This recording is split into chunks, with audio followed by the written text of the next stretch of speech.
All right, welcome to episode number 38 of the Songwriter's Couch, and we're in our new format now, and we're going to see some changes coming about because change not only excites me, but it frightens and enrages me. Do you know what I'm saying? And so, but we're gonna push on here and try and get some new content to you within a new format that's going to, I think, be a little bit more interesting for you. So on today's show, we've got a very special guest, and we'll get to that in just a minute. But before I do that, I want to thank all our sponsors for supporting the show, of course. That's why we are able to do what we do. Thank you, thank you, thank you.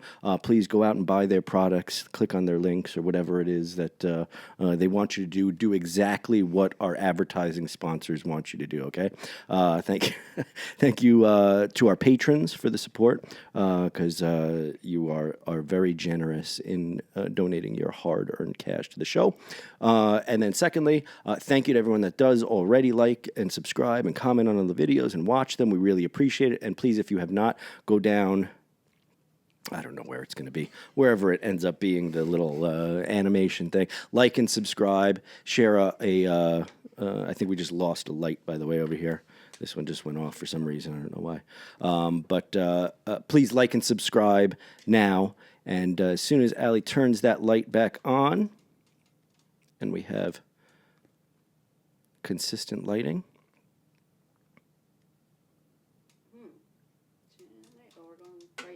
Yeah, so daylight. All right, well, now I can finally introduce our super special guest, Mr. Jack Thomas. Thank you. Thanks for being on the show, Thanks brother. for having me. Yeah, appreciate it. It's a pleasure. All the way from, where did you come from? I came from Fairport, originally from Hilton, right. So right down the road here from Greece. So not too far. I was thinking maybe like, southern Texas, or we could go northern California. No, sir. Washington State. Not at all. Okay, no, so just born and bred, Rochesterian. So not that. So in general, I lied. Not that far. Maybe about 15, 20 minutes from me. Give or take, I'd say, yeah. All right, perfect. So why don't you tell them where people can find your stuff? Yeah. Who you are, what you do, and all that. And yeah, my name is Jack Thomas. I play country music with a little bit of a rock and roll twist. Originally from Hilton, New York, here in Rochester. You can find me on Spotify, Apple Music at Jack Thomas. Also on Instagram, TikTok, Facebook at Jack Thomas Country. Really appreciate all the love and support. Been only doing this for a couple years now, but we're picking up a lot of steam. Really, really blessed to be able to play all the music that I've been able to do, and get the music out that I've been able to get out. Yeah, and we'll get into like a little deeper, like what you've got. I mean, do you have some releases out there? So you said on Spotify, right? Yep. Do you have YouTube, any videos out there, music videos or anything? That's in the works. Have you done that yet? Okay. That's in the works. Those are always the most complicated and the most expensive part of the music stuff. And now not only do you have to do that, now you have to do like TikToks, and you have to do all those. That's one of the things they don't tell you about. Oh, it's so awful. You got to be a videographer. So you got to be a movie editor. You got to be this. You got to be that. Yeah, and also come up with the music on top of web designer. Right. What else? Accountant. You have to know how to be a booking agent, a manager. Yep. You have to learn how to drive a bus. Yeah. Sometimes right. too. Course. Or at least a minivan that right. you can shove all your bandmates into and have them all sweaty and gross. But but before we get deep into the depths of your music and what you're doing, we like to do a little thing called Two Truths and a Lie. Okay. And I know sure. you've been pre-warned about it. And so let's cut to this camera here real quick, because I'm going to introduce Two Truths and a Lie, and hopefully as soon as I finish this sentence, the theme song will play, and we'll cut right to it, and there'll be a cool little animation. So let's get to it.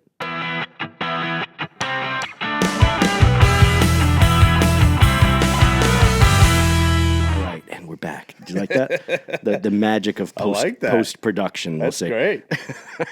I know you didn't hear anything. I didn't hear anything, Jack, but I'm guessing there it's will awesome. be. I promise there will be something. What will be funny though is I might actually forget to put it in there. So they might just see us staring. And they'd be like, "Oh, that was great," and that would be the end of it. So, but let's go ahead and get Right. started. So, why don't you give me your three facts, I guess you can say, or things, and I'll try and determine from here Okay. which one is the truth, because I don't know you that well, or even at all, Jack. Pretty much, right? All right, yeah. We have not met before this, just so the That's people right. at home This don't is think that 100% authentic. we're pulling the what do they say? The pulling the wool over their eyes? Yeah. Yeah, we're not That's- yanking anybody's chain That's around I here. like that. What other kind of phrases like that are there? Pulling the wool, like yanking their chain. Nope, not in the finger. Oh, no, that's like kind of gross. Yeah, that's like if you ask me. yeah. This is a very mature audience we're talking to. That's right. All right, Jack. Well, all right. So give me your three things So- one at a time here. 2 truths and a lie. I have a master's degree. Okay. See, he's already trying to get one over on me. He's already trying to pull the wool over my eyes. Yeah, I can tell. I grew up without any pets. And the last one.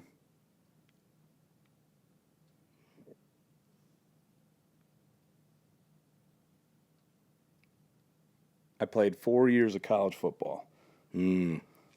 See, I knew what he was doing, Allie. These are all pretty. They could all be true. Get off the show. I'm done. I'm done. No, I'm joking. So, all right. So the first one was, I'm sorry, master's degree, Yep. no pets. Now, I'll say right off the bat, I don't buy that one. You seem like a pet person, and so Okay. I grew up with no pets, and I love. that is true. But I didn't have That is true. Maybe you're good with animals, but you just didn't have one growing up. That was my mom. My mom didn't get a dog until she was in her 60s. Finally convinced my parents to get a dog. I was like, "You live upstate now. Better late than never, Like, get a you dog." know? Yeah, I Right. mean, now my dad, because my dad was dead set against pets. Yeah. And now they love their dog. My dad's course. like treats her It's always the the dog dads like a little who are baby. dead set against Yeah, it, and yeah, then yeah. he loves it. Yeah, obsessed with that. Right. And then the last one, I'm sorry, was 4 years of college. 4 years of college football. I could see that too. Football player, huh?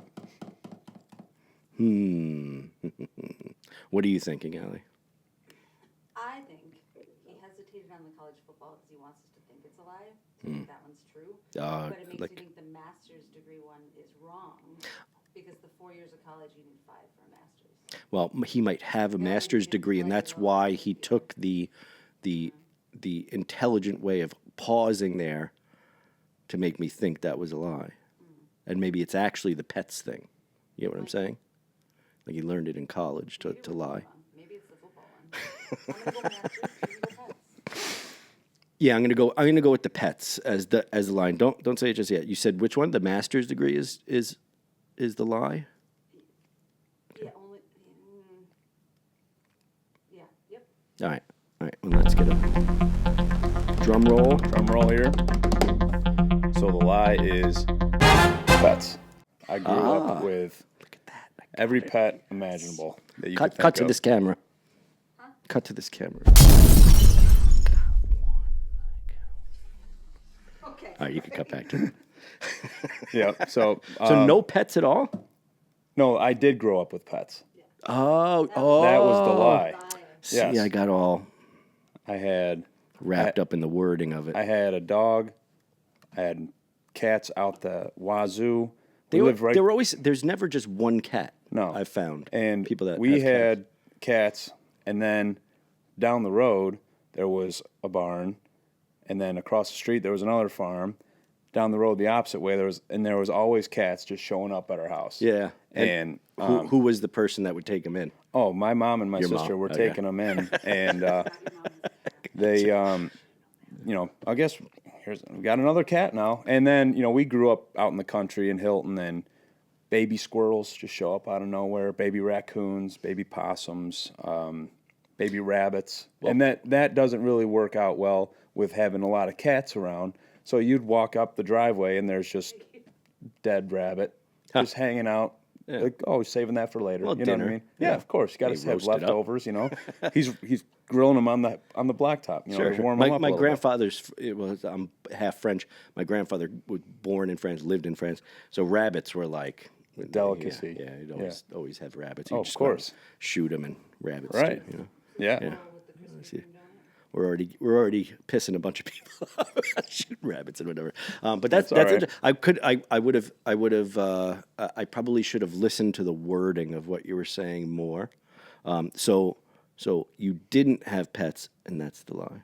That's the lie. I'm still my brain is not comprehending exactly what happened. It's my Jedi mind trick. So what football? Hilton football? I played 4 years at Utica College. They're now Utica University. Wait, did you say what did you say? Cornell? Hornell. Did you just say that, or am I imagining Utica College. Utica College. Okay. Yeah, in Utica. They are now Utica University. They were the sister school of Syracuse University back in the day.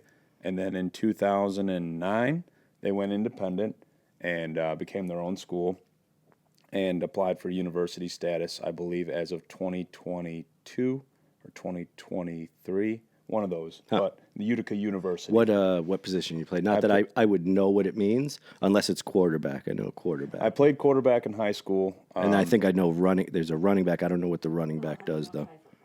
Yeah, I'm not a football person. But I played defensive line my freshman and my sophomore year. Defense. You're on defense. Yeah, and then switched to tight end my junior and my senior year. And I'm sure there's a bunch of, because these are songwriters and people that usually do music. What is why is it called tight end? Do you have any knowledge as to why it's called that? Do you know, Allie? Why is it called tight end? What does the tight end do exactly? Is it like The tight end has kind of changed in the span of the game a little bit. A tight end has mostly been on the very end of the line of scrimmage as a blocking person, but the spread offense, the game has changed to a more speed centric, focused type of game, and now the tight end's more of a passing type position where they'd run a route, and you got to think a 6'6", 250-pound person paired up against a 6 foot or a 5'11" defensive back, it's a pretty big size advantage. So you can really be dangerous on the offense with a tight end that's effective at running routes and getting in space. And did you eventually want to maybe go like NFL or anything like that, or not really? It was Division III. So there's Division I, which is the Syracuses and the Alabamas and the Floridas and the Stanfords and all the big time schools, and then there's Division II where there's a couple of big time schools. Division III, Cortland down in the Finger Lakes region, they actually won the Division III national championship last year. That's near Ithaca, right? Cortland. Yeah, about 20-ish, 30 minutes east or west, one of the two. And they, Division III, it's another extracurricular activity. At least it was for me. I was blessed to be able to play 4 more years of college football after playing in high school. I played since I was 8 years old, and I remember as a kid, running around in the backyard, and you take it from the time you're 8 to the time you're 22 years old. Yeah. And after a while, your body kind of tells you like it's time to hang it up. That's what music tells you there after you a while too. Yep. Just so you know, you hang up the cleats, you pick up a guitar. although not really, right? Yeah, I guess I'm still doing the same. I went down to my see one of my good friends from high school. I was down in New York City, and on the way, he's like, I don't know how you still do all this, like traveling around and drinking whiskey and playing music at night. For the love of the game, man. You kidding me? Yeah, that's really what right. It's like it's not almost not a choice, you know what I mean? Yeah, to do anymore. And funny story about, you were mentioning squirrels and stuff today. Allie happened to catch, so I was just down in New York City, and I'd gotten some Krispy Kreme donuts that I brought back up because her kids there. So I'm like, all right, I'll bring some of these up. And I threw out some of them because I'm like, we're gonna eat all these donuts, right? So I threw it out. There's maybe like 3 or 4 left in the box, and a little baby squirrel climbed into the garbage, grabbed a full size like glazed donut, but he was tiny, so it was the same size as him. Yeah, yeah. And ran off with the Krispy Kreme donut. It was probably the best day of his life. Oh, 100%. It was going to be that. He was just sitting under the tree eating Amazing. the whole thing. It was pretty unbelievable. That's crazy. That's great. So when you were playing football, were you playing music too? Or is that a recent development? Yeah, so I had always wanted to pursue a career, I guess, in music. Always wanted to learn how to play. I didn't come from a musical family. I played the trumpet in elementary school. My mom played clarinet, and my dad didn't play any instruments, unless if you count at the Hilton Apple Festival. There used to be this thing called air band, where you play, a song, and you kind of air guitar, air drums, air sing it, lip sync, whatever. And if you count that as his instrument, he won first place at the Apple Fest. Nice. But we didn't grow up in a musical family. And I have vivid memories driving around. My dad had an old Chevy pickup truck. And back when you'd listen to music on 8-track tapes, cassette tapes. Yeah. There wasn't an aux cord, no CD player in the truck, no radio really, except for the tape player. And, my love for music really came from that, driving around with my dad, listening to the classics, Charlie Daniels and Van Halen and AC/DC, Merle Haggard and, Waylon and Willie, all them guys. And, just kind of really getting a vast vocabulary and of just this overflow of just really good, real music. Not the would they go out and see concerts or take you to concerts or anything out?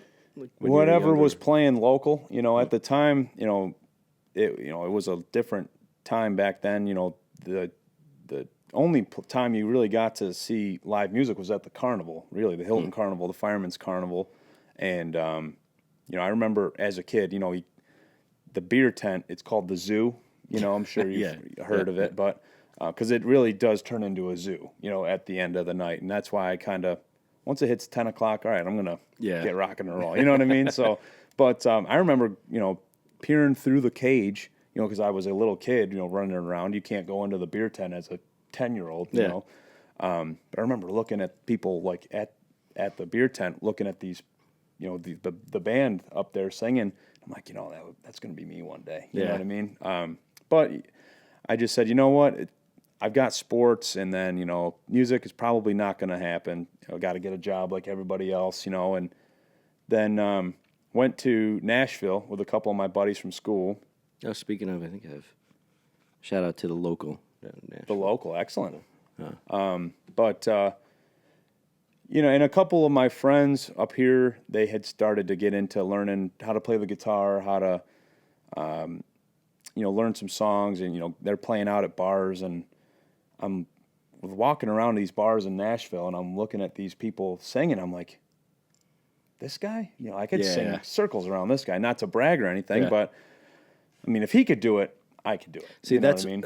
I'm going to stop you there, because that's one of the best realization moments is when it becomes, instead of it, because I remember watching, you're younger than me, but watching like MTV or whatever, and there was always this separation. My dad, my dad's a musician, but he always said, have a backup plan. I think if you're going to actually pursue something in the entertainment business, you kind of can't have you really can't be like, I'm going to fall back, because that other thing ends up taking so much of your time that you need to be dedicating to that, because it's so hard in the beginning. And when you're young, you need to just put everything into it and not care about, I'm going to have a career, I'm going to do this, that. Like in anything else, it needs to be music and the business of music, and you need to pursue that with this blind kind of craziness.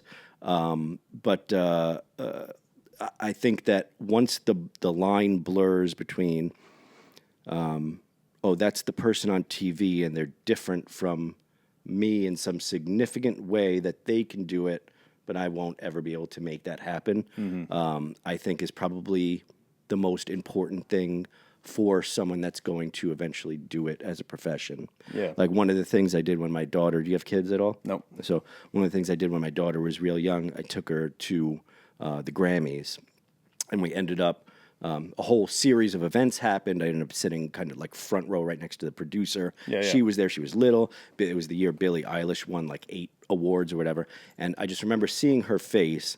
But the reason I really wanted to take her there is because I wanted her to know that there's no difference between those people. Right. There's this little fence in between, maybe us and like the celebrity, like A-list celebrities. But you could just easily just walk over that fence and be on that side of it. Yeah. And you're right next to this. And you could get up and do it probably not even as good, maybe even better than some of the people that are doing it on that 100%. stage, you know? And I think there's an importance to that. Did your parents give you that kind of like encouragement to like pursue things like that? Or did they kind of encourage you, like have a backup plan, my parents were very supportive with whatever I wanted to do. But it was mostly sports growing up, you know, for me. Full disclosure, and Mr. Madsen, if you're out there, my village elementary band teacher, I took the trumpet to get out of going to class. You know what I mean? Yeah. So like I see all my buddies like going to their music lessons and they don't have to do math or science, and I'm like, let me get in on that. You know what I mean? But I was really good at it, and that was definitely a part of the school band thing to get out. Yeah.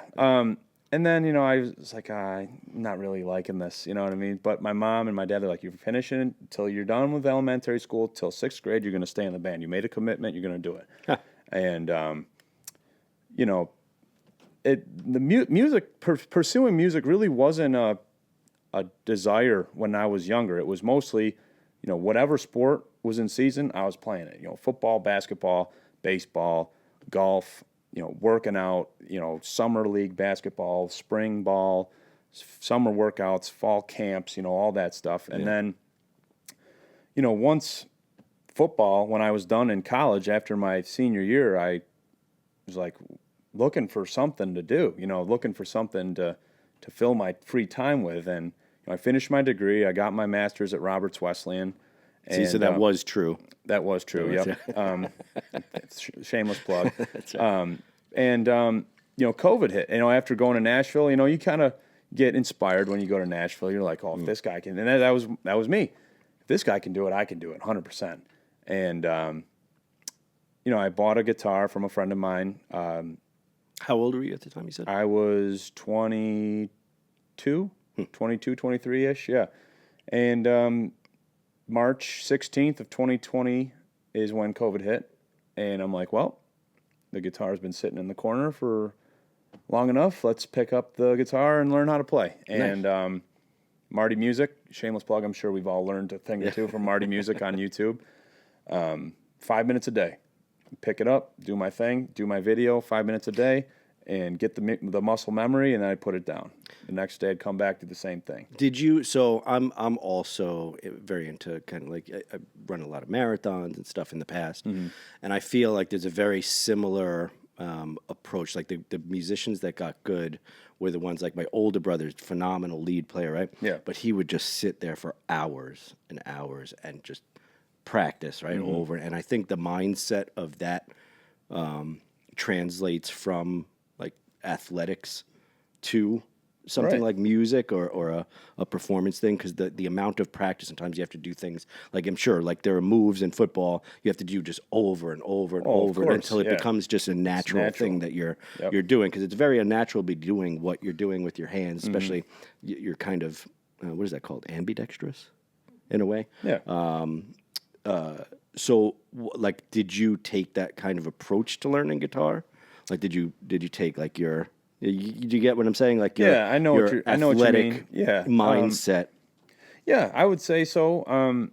You know, I had never learned an instrument on my own before, but I just took what I was told from Marty in the YouTube videos, just 5 minutes a day, and I'm like, I can do 5 minutes a day, and just the power of repetition. You know, and I learned this, like you said, through playing sports and working for my dad, you know, growing up. My dad was an entrepreneur. He ran his own business, and I had the pleasure of working for him growing up. And he just said, you know, it takes screwing up 100,000 times, you know, for you to finally learn it and doing it. And so my dad was in driveway sealing and asphalt repair.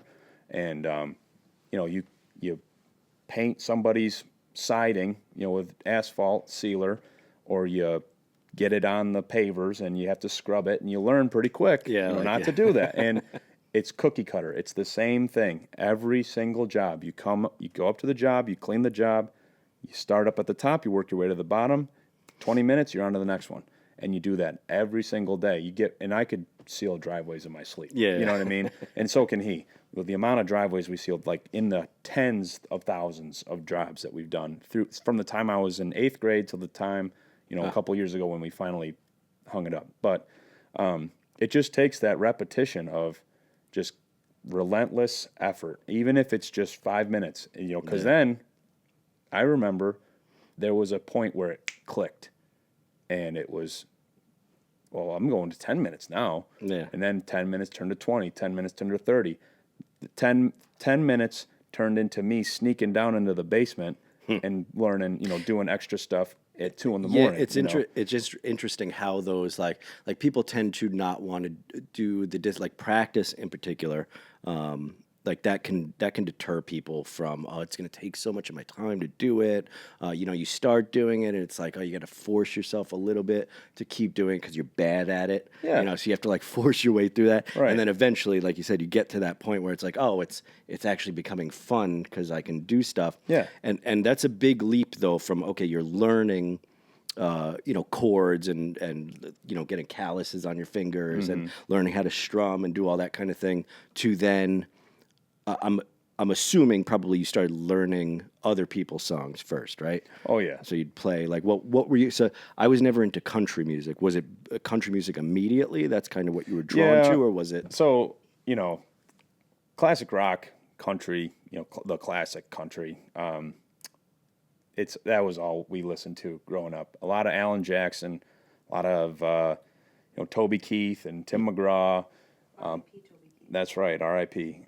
But also a lot of Van Halen and a lot of AC/DC and a lot of Molly Hatchet and Lynyrd Skynyrd, all those classic stuff. And one of the things that I saw, because I'm just infatuated with learning, especially when I was younger, is I'd watch, the Eruption live solo, and I'm just like, I'll never be like that guy. But if you have that mentality... Is that the one where he's got the cigarette? And he puts it in the headstock, That was all the rave back in the day, to put your cigarette in there like Eddie Van Halen used to do. Right. And when they used to let you still smoke in clubs. Yeah, of course. But, I looked at it, I'm like, I'm never going to get that good. But I just kept at it. Obviously, and I'm not Eddie Van Halen. Yeah. I probably will never be Eddie Van Halen. But here's the thing, though. At some point, also, once you learn all the rules of something, and you learn why the geniuses of a particular thing are the way that they are. They learned all the rules and then said, well, some of these rules are stupid. Why? Right. Let me do this other thing. Do that thing. Yeah. Or let me play around with it now that I have the knowledge of what's happening. And they kind of reinvent the thing, and they become geniuses, but really they're just kind of not paying attention to the rules. Exactly. It's sort of and to your point right there, going back to what you said earlier, I had this app that would give me the chords as the song was playing. So I'm learning, after I got good at the chords, I'm like, okay, let me try and learn a couple songs. I'm like, most of these country songs are just G, C, and D. Yeah, the same. Or E, A, and B. As a matter of fact, I took a pill in Ibiza. Are those 3 chords, except it's capoed down. Yeah, and so to your point, if you capo it down, it's G, C, and D. That's kind of why I like that. By the way, that's the reason I like. I'm going to country that up. I probably shouldn't be talking about it on the show, but whatever. That's all right. So to your point, I'm like, well, if this song is 3 chords, 4 chords, some of them were 2 chords. Yeah, I can write something just like that, and just that's follow, the just next follow question the I was going to ask you is how did you go from I'm playing other people's stuff, because that is a big jump, because a lot of people say, I'm going to do covers of songs. I could write a song, maybe they try and do it, and it's like, oh, it's shit. But same thing, you write 1,000 songs, and then you eventually get good at it. Yeah, it's like turning on a So dirty faucet. when did that start kind of happen, where you're like, you know what, I want to write, not only write, but then you're the lead necessarily of the band, right? So you're going to be the singer, you're the guitar player, you're kind of the face. Yeah. Yeah. Well, I was working for a company at the time of COVID, and really just didn't like it. Wasn't the people I was working with; it was just the job itself, and the type of clientele that I was working with. And I wrote a song, and I'm in sales. I'm a salesman by trade, and I was in a sales role back then. I called it the Salesman Blues, and I'm like, I just wrote down everything that I didn't like about my job. And was it the greatest song in the world? No, it was terrible. But that kind of led me to writing my next song, Out of Office, which is on Spotify and Apple Music. And Nice plug. thank you. I like that. That's good. And, I had a vacation the next week. It was like a Thursday or a Friday. Like, I'm stuck in the office. I have to stay till 5 o'clock on a Friday. I got vacation next week. I have to type up, and I'll be out of the office from this day. I'm like, wait a minute. Yeah. That's a cool idea. So I'm like, what do I want to say in my out of office message? Wrote the whole song in like 30 minutes to an hour. Obviously tweaked a few things. And then you kind of look at that and you're just like, holy crap, like this is what I think is good.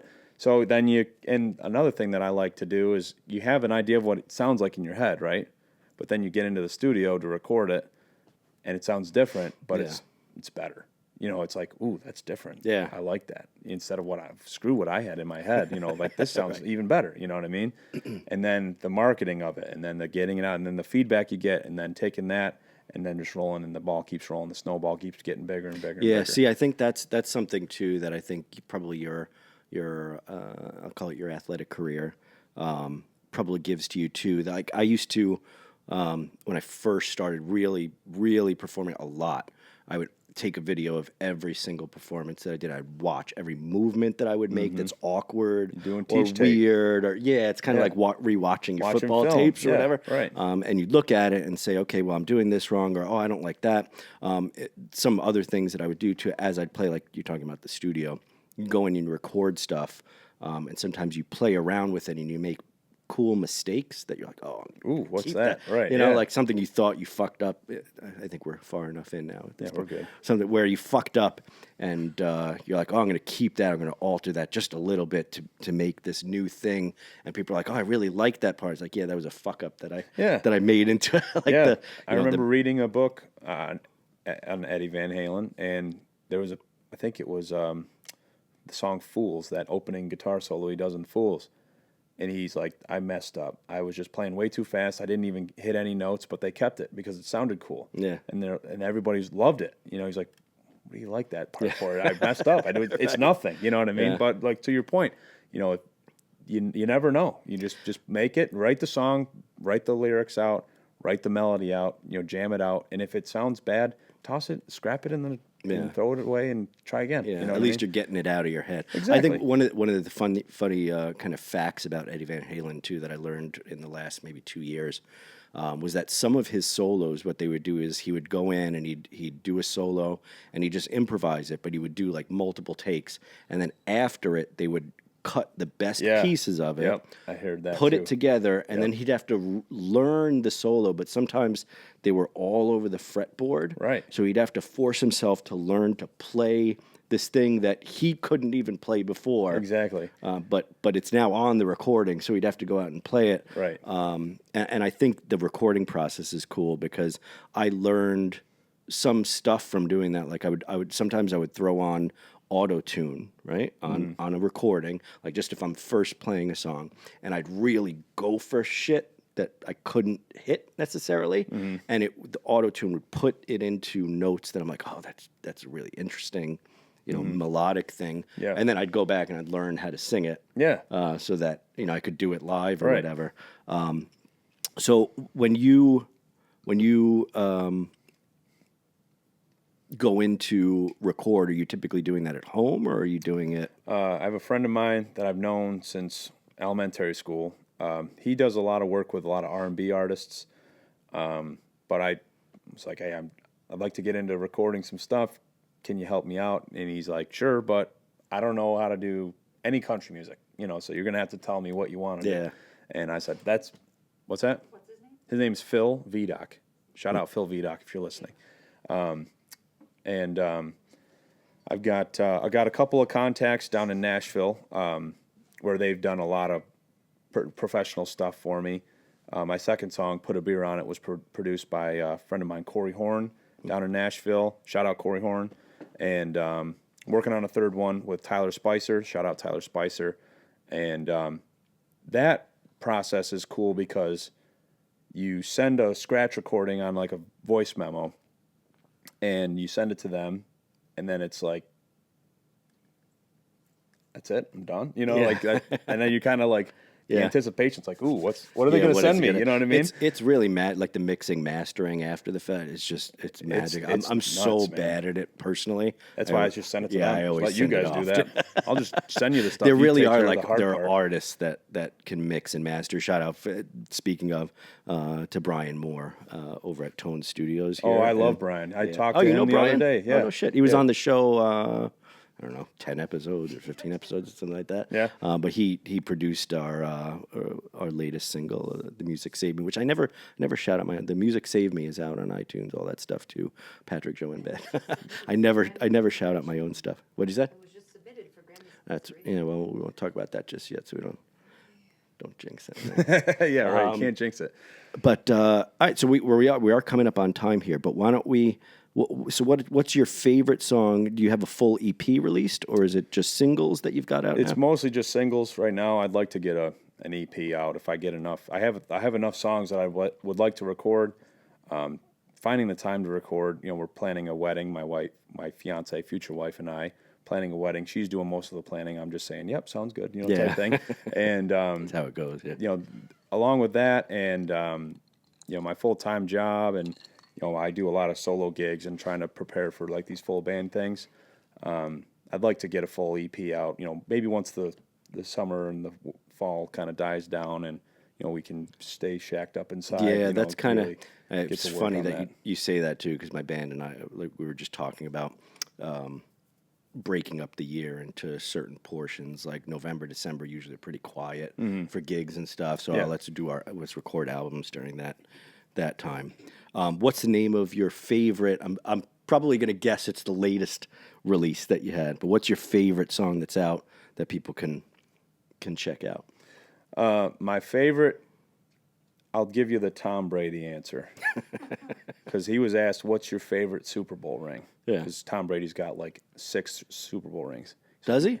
He plays baseball, or is? Oh, I'm joking. I but know who. Someone asked him, what was your favorite Super Bowl ring? What's your favorite Super Bowl win? And his answer was the next one. I love that.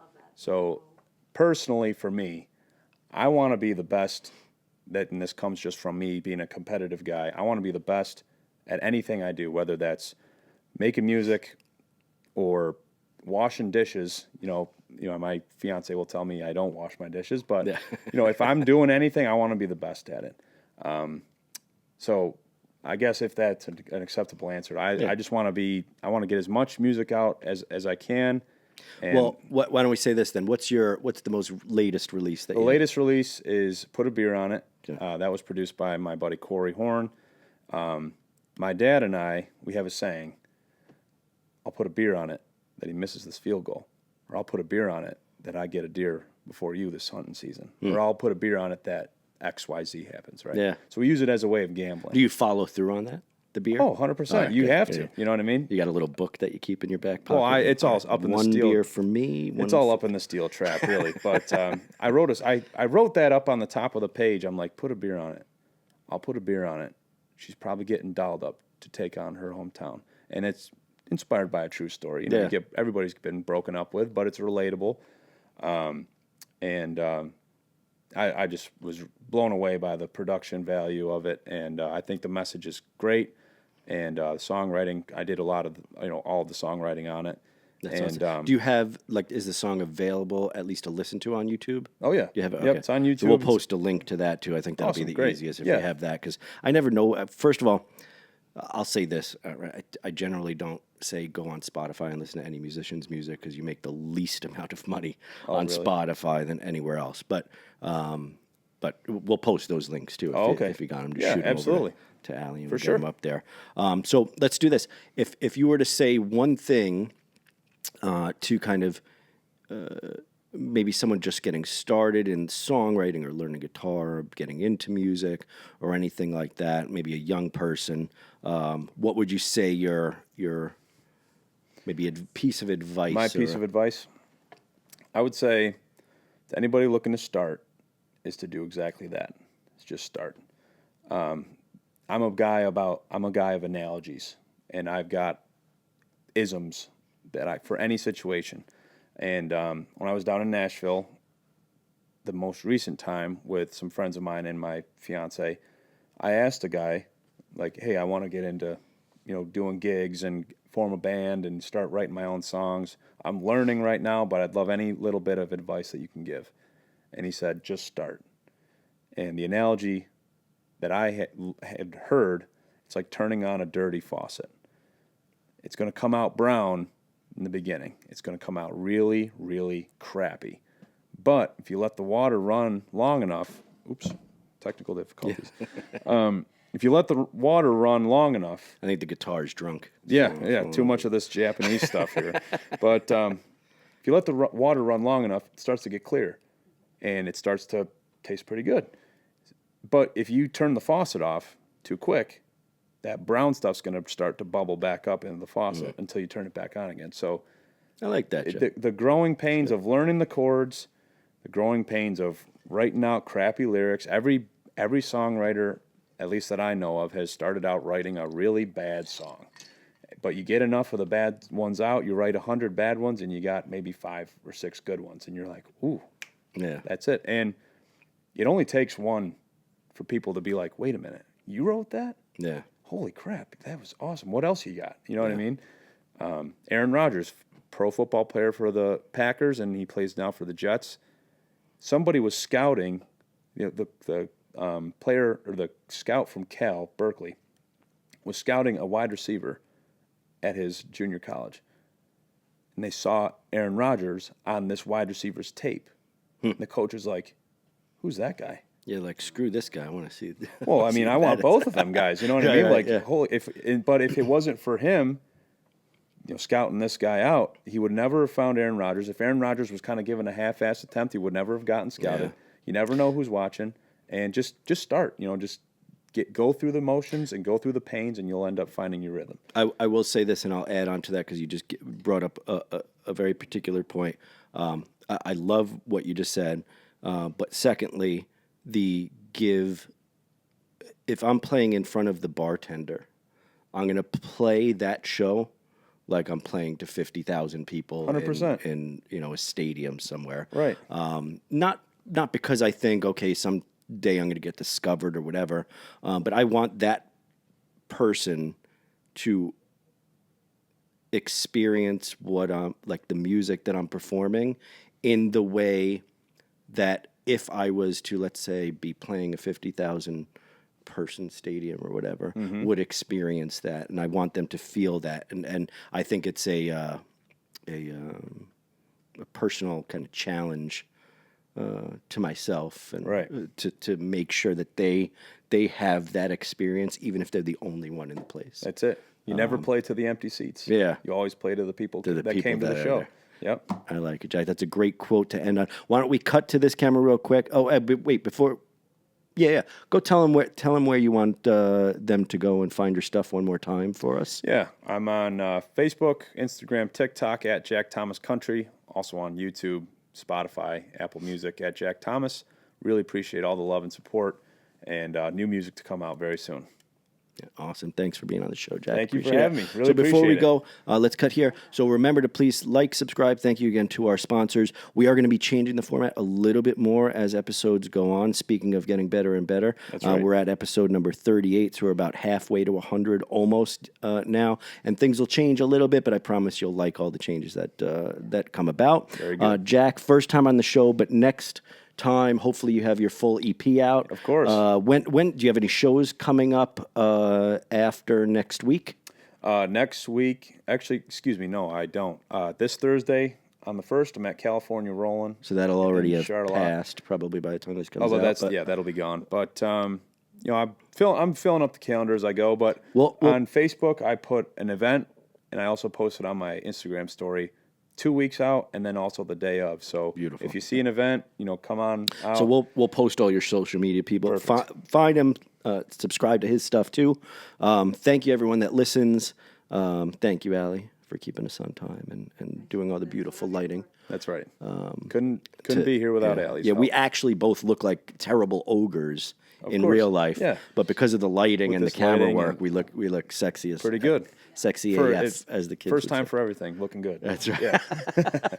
Good to see you, man. Really appreciate you coming on the show. Thank you, everyone, for watching, and we'll see you on the next one, guys. Later.